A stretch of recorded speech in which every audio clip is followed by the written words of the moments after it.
TFC spiritual ప్రేక్షకులకు స్వాగతం. ఈ వారం రాశిఫలాలు పరిశీలిద్దాం.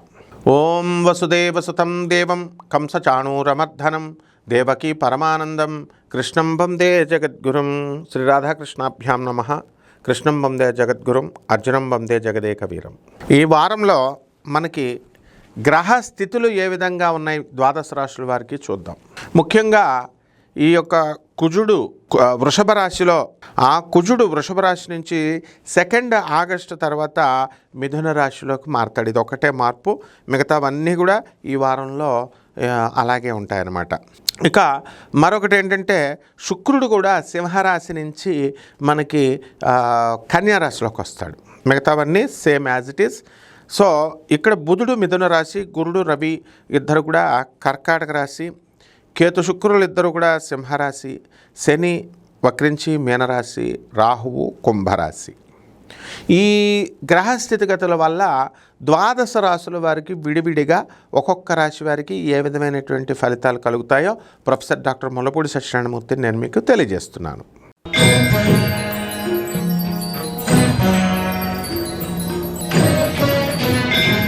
వృశ్చిక రాశి, ఈ రాశి వారికండి గ్యారంటీగా రాసుకోండి. పెళ్ళి కానిటువంటి వాళ్ళు, పెళ్ళైన వాళ్ళు హాస్టల్స్కి వెళ్ళిపోతారు. విద్యార్థులు ఉన్నారనుకోండి, వీళ్ళు కంపల్సరీ వేరే చోట కాలేజీల్లో సీట్లు వస్తాయి, వీళ్ళు దూరంగా వెళ్ళిపోవడం జరుగుతుంది.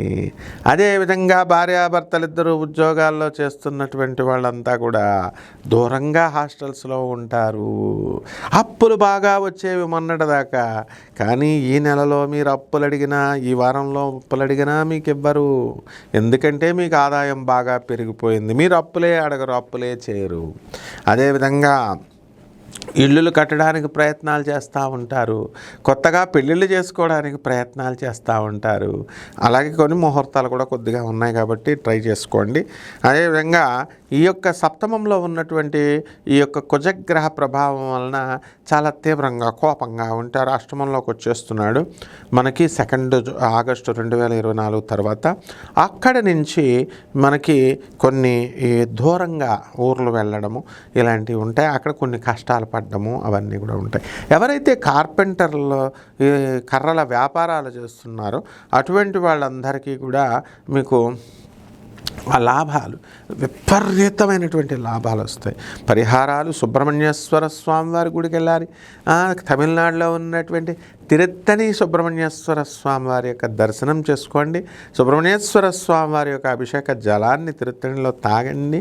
అలాగే ఇంట్లో కూడా ఓం శరవణ భవ అన్న మంత్రజపం చేసుకోండి. చంద్ర సమిధలతో సుబ్రహ్మణ్యేశ్వర స్వామి వారి యొక్క హోమాన్ని చేసుకోండి.